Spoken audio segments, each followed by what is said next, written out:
El Salvador, y hoy tenemos un tema interesante. Ustedes saben que la educación es esencial para el desarrollo de toda sociedad y obviamente esencial para el desarrollo de cada persona y sobre todo cuando lo comenzamos a desarrollar desde temprana edad. Pero ¿qué sucede cuando se cometen algunos ciertos errores ahí en la etapa infantil? Así que de eso vamos a estar hablando, errores en la educación infantil. ¿Le tenemos preparada una nota?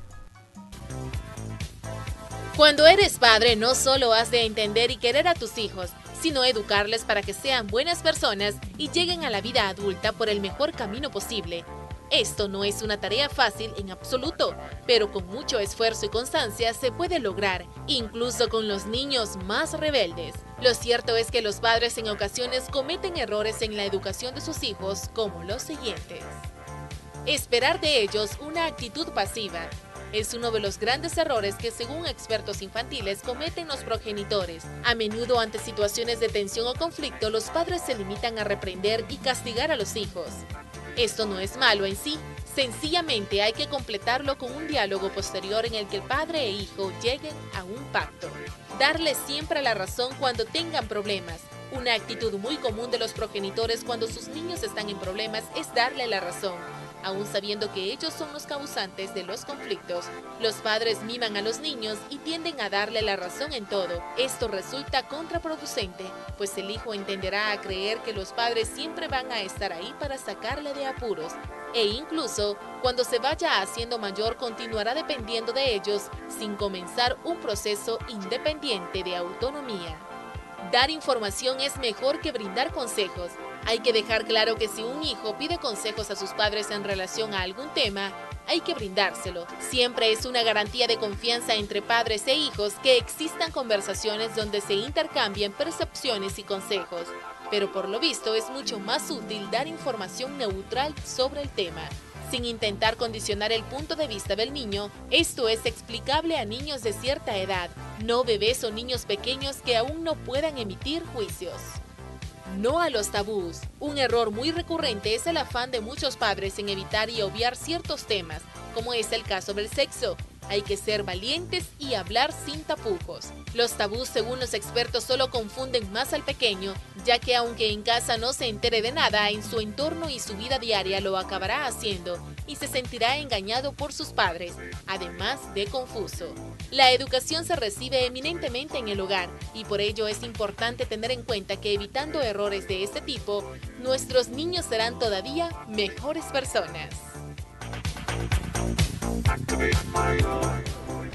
Muy bien, de eso estaremos hablando entonces y recuerden que los niños repiten lo que ven, así que no podemos cometer este tipo de errores con ellos. Hoy nos acompaña el doctor Gabriel Paredes, él es director pedagógico de Wiser Kids. ¿Qué tal? Bienvenido. Bienvenida. Muchas gracias, qué grato estar aquí nuevamente, gracias por la invitación. Ya le decía, tenía días de no visitarnos, qué barbaridad. Sí, con ese tema tan importante que es la niñez, una necesidad tan básica para el país y la humanidad.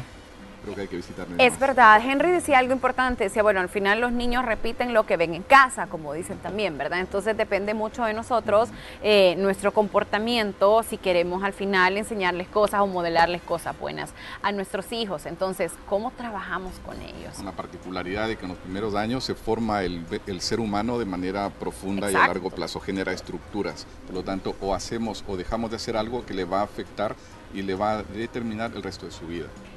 A veces estábamos hablando, ahora con el tema de los bebés, surgió la conversación con Georgina y yo le decía, Georgina, los primeros 7 años de tu hijo son tan importantes porque según los expertos, eso te da las pautas de comportamiento de cómo vas a ser tú como adulto. Es fundamental y en todo ámbito, no solo y a veces uno de los primeros emocional. años no dice, ay, es que no entiende porque está chiquito, pero sí entiende.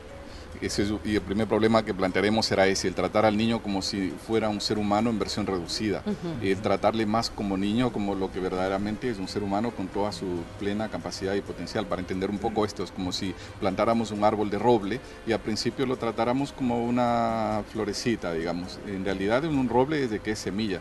Entonces tratar a un niño de una manera no adecuada es un primer error que podemos cometer, pero entre muchos otros. Yo creo que un tema principal es preparar a un niño para el presente y no para el futuro. O sea, no pensar en que va a heredar un futuro tremendamente adverso, no solamente como país, sino como mundo global, aldea global, etcétera. Va a heredar dificultades muy complejas, bastante más grandes de las que nosotros hemos vivido, con mucho menos cantidad de recursos. Y sin embargo, no le estamos desarrollando las capacidades que le van a permitir enfrentar la severidad de los conflictos que vienen de todo punto de vista, no solamente la complejidad política, no solamente local sino internacional, la complejidad de la convivencia, tanto individual como colectiva, la complejidad de un medio ambiente agresivo. Miren lo que está pasando con sismos y huracanes ahora en la cuenca del Caribe, y no lo estamos preparando para un futuro que viene, sino más bien pensando en subsanar las necesidades que el presente plantea como desafíos, pero sin una anticipación real. Doctor, y ya que menciona esto sobre desafíos, el desafío no solo para los padres, sino para los seres, los mayores o los ejemplos que rodean a este menor. ¿Cómo enseñarle al niño? ¿Qué le enseño en casa? ¿Qué se le enseña en la escuela? ¿Cómo lo permito? ¿Cómo funciona eso? ¿Cómo le genero hábitos? ¿Cómo le hablo al niño? Primero, la actitud de preguntar es absolutamente fundamental. Me encanta que me hayan invitado a esta entrevista porque solemos preguntar sobre todo. En el ámbito profesional contratamos consultores de todos los tipos, en asesoría de marketing, en contabilidad, en sistemas, en estructura, ingenierías, etcétera. En el ámbito familiar también. Contratamos profesionales que nos arreglan los muebles, el jardín, el veterinario para nuestras mascotas, pero pocas veces solemos ir a consultar por situaciones de nuestros hijos, buscar consultores, expertos, a ver casos de éxito, casos de fracaso, hablar con los padres de los hijos de los compañeros de mi hijo, ver situaciones que estén viviendo similares a otras personas donde han tenido éxito, o buscar directamente profesionales. No solemos comportarnos como padres respecto de nuestra paternidad como un oficio.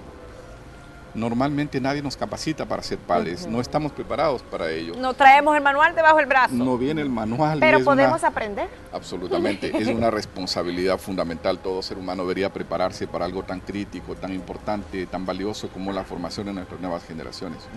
Y no solemos ser tan flexibles como ustedes, como tú ahora, que me preguntas cosas que en realidad todo padre en algún momento se pregunta. Entonces, ¿cómo podemos compatibilizar? Yo creo que un error fundamental que se comete con el niño es no tratarlo de una manera, de un abordaje global.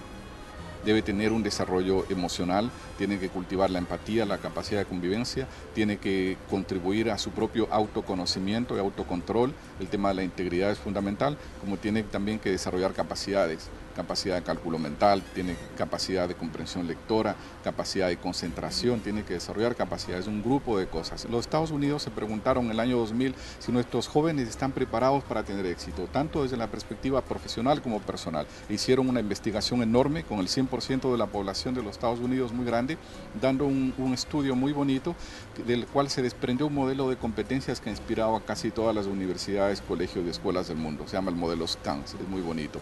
Pero a partir de eso plantea de que debe darse una formación global, justamente en las áreas que he mencionado. Hace poco Peter Senge, el gurú empresarial, y Goleman, el padre de la inteligencia emocional, lanzaron un libro que se llama Triple Foco. Es como una segunda generación, un 2.0 de esa investigación de los Estados Unidos que cité hace 17 años, en el año 2000, y habla de los 3 focos que debe tener la educación de las nuevas generaciones. Son justamente eso: la inteligencia emocional, que es la empatía, la inteligencia social, la capacidad de convivir. Estamos en un país tremendamente violento, no hemos aprendido a convivir. Vean la importancia de la convivencia. No existe diálogo ni entre las partes, ni a nivel privado, ni a nivel público, ni a nivel social, ni a nivel nada. No tenemos la capacidad de convivir, ni individual ni colectivamente, y es una competencia fundamental. La otra es el autoconocimiento. O sea, saber de qué soy capaz de ser. En nuestro programa infantil, donde enseñamos altas capacidades de cálculo a los niños, lo primero que vemos es el impacto en la autoestima. Vienen niños destrozados en su autoestima. Es muy triste ver eso, porque le enseñaron que no tienes la capacidad, que eres malo, que tú no sirves para eso. Los limitan. Los limitan tremendamente. Entonces, que el niño descubra cuáles son sus verdaderos límites, no los impuestos, y cuáles son sus verdaderas capacidades, y se atreva a soñar, es algo que impacta la autoestima. Una persona con una estima positiva es capaz de transformar el mundo, de secar un desierto, de idealizar a un grupo colectivo como lo hicieron los padres de la patria, Salarrué y Masferrer, porque tenían una visión, digamos, de sí mismo y del prójimo, que venía a través de la autoexploración, del autoconocimiento. Y después vienen las capacidades cognitivas. Yo decía, muchas veces educar al niño no es entregarle cosas, sino ayudarle a que las conserve. Un niño tiene la capacidad a los 2-3 años de concentrarse durante 1 hora. Un adulto universitario inclusive, con estudios profesional, no puede permanecer atento más que 3 a 5 minutos. Se aburre, se queda dormido, empiezan a surgir ideas peregrinas que le distraen de lo que él quiere atender y no se las puede. Entonces, conservar capacidades del niño. El niño no miente, el niño es virtuoso, el niño es dedicado, el niño es perfeccionista. Muchas veces se trata de conservar esas cualidades a lo largo de las etapas de la vida antes que entregarles cosas. Entonces tenemos el riesgo, lamentablemente, de cometer muchos errores posibles. Pero ahora, ¿qué sucede, por ejemplo, con el tema de Nosotros a veces cometemos el error como padres, digo, cometemos porque todos podemos caer en ese error, de pensar que la educación de los niños se limita nada más a las instituciones educativas, que tienen un sistema tradicional de educación y pensamos que eso es educación. Yo creo que ha afectado en eso, sí. Claro, y es algo que creo que es una realidad que se replica en toda Latinoamérica, lo hemos abordado en otras oportunidades, pero ¿cómo podemos comenzar a trabajar con nuestros niños desde que están recién nacidos? ¿Cómo podemos despertar esas cualidades que ellos tienen al máximo? Sin necesidad de decir, lo voy a abrumar también, pues, o sea, no sé, como uno dice, yo quisiera para mi bebé lo mejor, ¿verdad? Pero para no abrumarlo y demás, ¿cómo caer en ese equilibrio? Para mí, el problema de lo que acaba de escribir muy bien, que es un grave problema, hay un divorcio entre el ámbito educativo familiar y el ámbito educativo institucionalizado, viene de un paradigma que es la lógica del consumo. Yo estoy pagando por un servicio y me tienen que dar ese servicio. Yo les pago a ustedes para que me entreguen un niño educado y voy a venir al final del año a ver si realmente están entregándome el producto que yo he comprado. Entonces hay un aislamiento, hay un divorcio, hay una no conversación en donde el único que pierde, que paga los platos rotos, va a ser el niño. Yo creo que la clave está en el diálogo. Los padres tienen que involucrarse en el proceso educativo de los niños y definitivamente dirigirlo, porque la educación institucionalizada va a desarrollar capacidades, pero no valores. Y lo que realmente hace la diferencia en la formación de un niño son más los valores que simplemente las destrezas o habilidades o conocimientos en general. Entonces involucrarse, ir a conversar, acudir a reuniones, pedir reuniones extras, ni siquiera se va a las programadas por la institución. Y mucho menos se piden otras extras, exacto, de ver cómo está, cómo va avanzando o en qué quedó el cambio en el que estábamos la vez pasada y demás. Ahora, ¿qué pasa cuando, por ejemplo, nosotros nos encargamos de darles o de enseñarles esos ciertos valores, pero de repente uno dice, ¿y quién te enseñó eso? ¿Y eso dónde lo aprendiste? Entonces también, ¿cómo ponemos ese límite para que ellos aprendan también? La vía Magna, la vía regia de la educación infantil es claramente el ejemplo. Padre lector, hijo lector. Padre con valores, hijos con valores. Padre que planifica y piensa su futuro, hijo que planifica y piensa su futuro. Hoy todo así, claro. Entonces los bichos están a la par también. Padre así. Que rehuye el sobreesfuerzo, llega a la casa y dice, yo ya hice lo mío, aquí básicamente es mi lugar de descanso, ¿no es cierto? Me voy a poner a ver televisión, tráigame una bebida y por favor no me molesten porque he tenido una jornada demasiado larga y trabajosa. ¿Qué va a aprender el niño? Exactamente eso. ¿No es cierto? Una lógica de no sobreesfuerzo, una lógica de no lograr metas o propósitos, de yo no soy importante. Hicimos un estudio, una consultoría a un colegio importante en El Salvador por un caso específico, no puedo dar muchos detalles, pero uno de los niños que entrevistamos dentro de Focus Group decía, el problema no es que mi padre no venga al colegio, el problema es que mi padre no está en mi vida, o sea, la mayor parte de los días no almuerzo con él, no se interesan cómo va mi avance académico. Las notas, por favor, les pido que me envíen por escrito, impresas y exijan la firma de él, porque si no, mails no los lee, mensajes no los recibe. Está desentendido. Hay una ausencia tremenda de los padres. Es verdad que los dos padres tienen que trabajar, que el tema está muy difícil, que tiene que haber 2 sueldos en el hogar y etcétera, todo eso es verdad. Pero ¿qué mensaje le estamos dando detrás de nuestra conducta a los niños, a nuestros hijos? Doctor, otra cosa también bien importante es algunos, llamémoslo así, cosas que los niños tienen que saber en algún momento de la vida para poderlos enfrentar. Ajá. Y que como padres a veces se ven en la tarea difícil de cómo le explico eso a mis hijos. Cómo nacen los niños, hablarles de sexo, hablarles de drogas, hablarles de delincuencia, hablarles de respeto. La realidad. Ajá, la realidad. Muchas veces le dicen, ¿y cómo nacen los niños? Es que te trae la cigüeña. Papá, ¿y qué es sexo? Cuando seas grande vas a entender. Entonces, ¿cómo hablarle a los niños de esos temas que en algún momento lo van a preguntar? Y si los papás no lo resuelven, con los amigos van a encontrar una respuesta que no va a ser la más idónea. Al niño hay que darle argumentos claros. A veces suponemos que no nos entienden. Hay que hablarles en cierta forma, podría ser malentendido lo que voy a decir, como adultos. El lenguaje claro, no imitando al niño, una argumentación clara, lógica, muy filosófica. El niño está en capacidad de entender mucho más de lo que solemos entender. Pero vamos a poner un paréntesis en lo que acabamos de decir.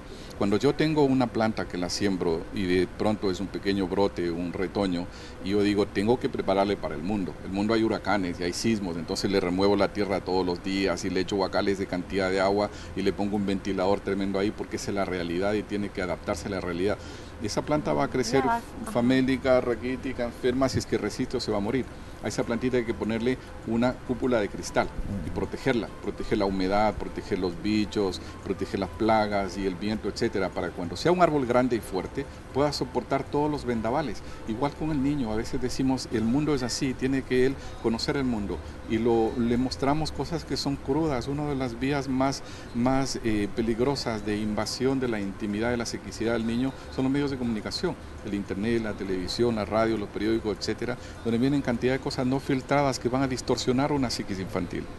Yo sí creo que en la educación infantil se trata más de conservar que de entregar algo. Platón, el padre de la educación, los grandes filósofos de la historia, decía que el alma humana está hecha para hacer bien las cosas, que la única función de la educación es quitarle las trabas para que esa bondad y sabiduría propia del alma humana se manifieste. Yo creo que un poco es el paradigma respecto de los niños, se trata más de conservar que de entregarle cosas. Si una persona crece en una condición de virtud y de fortaleza interior y de autoconocimiento, va a soportar todos los vendavales de la vida. No nos apresuremos mucho en que el niño conozca la parte oscura de la vida. Mire, doctor, pero ya que menciona eso, ¿verdad? ¿Cómo protegerlos y todo? ¿Qué hago si estoy en la casa, digamos que si yo fuese padre, ¿vale? Y de repente estamos viendo televisión y sale una escena medio prohibida, se están besando? ¿Cómo le explico a mi hijo eso? Que ya lo vio, que está en la tele. ¿Cómo se lo puedo explicar? Con mi hijo tenía un control total respecto de los contenidos de televisión. Por ejemplo, que un niño muy pequeño vea simplemente un noticiero, a mí me parece fatal, porque hay cosas horribles en la vida. Y una telenovela tremendo. Entonces debe regularse el tipo de lecturas, del tipo de programas que vea, y cuando haya algo que realmente sea no adecuado, conversarlo.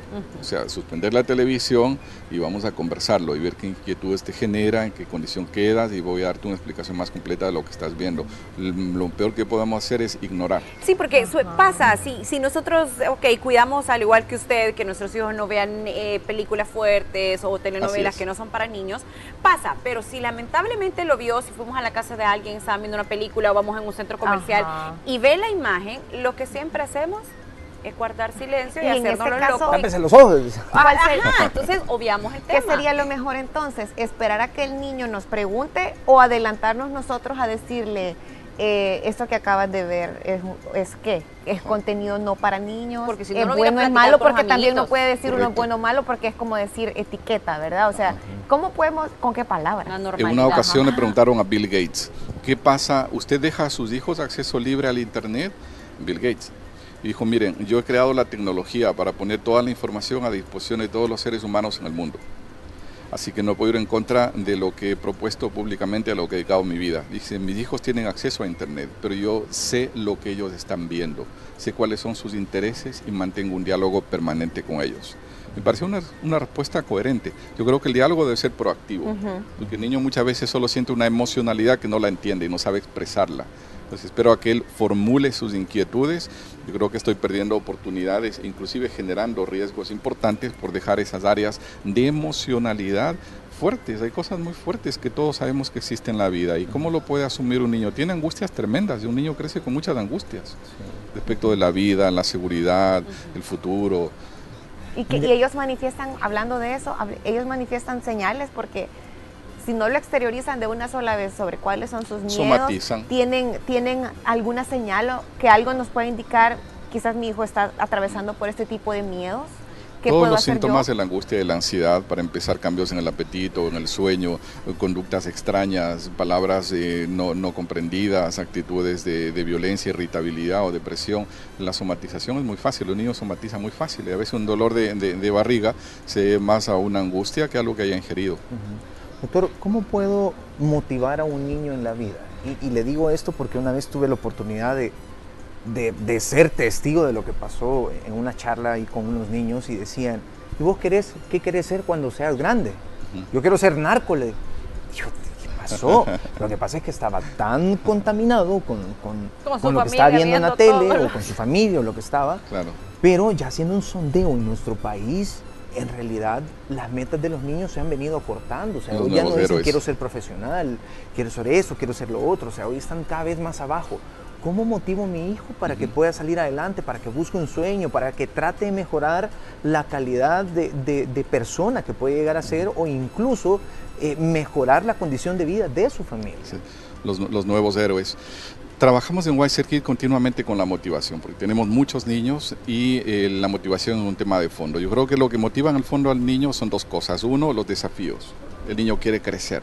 Quiere él constatar que está creciendo y que es grande y que es diferente y cada vez se la puede más. Desafiarlo, o sea, tú puedes esto y yo sé que lo vas a lograr y esto solamente es para grandes, veamos si te atreves. Y lo otro, el reconocimiento de gente que él ama, padres, abuelos, primos, hermanos, etcétera. Entonces, dar a conocer con los éxitos, aunque sea pequeños que el niño tiene, eso lo va a motivar mucho.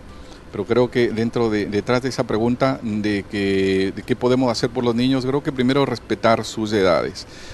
Confucio decía que a los niños pequeños hay que enseñarles a barrer y a atender a las visitas. Y tiene mucho sentido lo que dice. ¿Por qué? Porque un niño que se acostumbra al orden y a la limpieza lo va a conservar toda la vida. Y un niño pequeño es naturalmente egoísta y es egocéntrico. A quien ingresa a su espacio se pone a la defensiva y hasta un poco agresivo. Entonces enseñarle a ser cortés, a ser buen anfitrión. Normalmente, ¿qué sucede? Llega una visita a la casa, se encierra en su sala y no vuelve a salir hasta que no se hayan ido los invasores. Y nosotros respetamos eso. Deberíamos enseñarle a atender a alguien que atraviesa la frontera de sus límites y se acerca a su espacio egocéntrico. Es decir, sé buen anfitrión, o sea, sé cortés, tolera al otro, comunícate, trata de entenderlo, busca su bienestar. Un niño que crece en estas condiciones es un niño virtuoso. Cada edad tiene virtudes propias que se las puede conservar y desarrollar. Hay estrategias para cada una de las edades en la educación. Buenísimo. Perfecto. Y mire, si usted necesita más asesoría para poder guiar a sus hijos, obviamente tiene que buscar a profesionales, porque si no corrige a sus hijos a tiempo, pues ya cuando estén más grandes será imposible.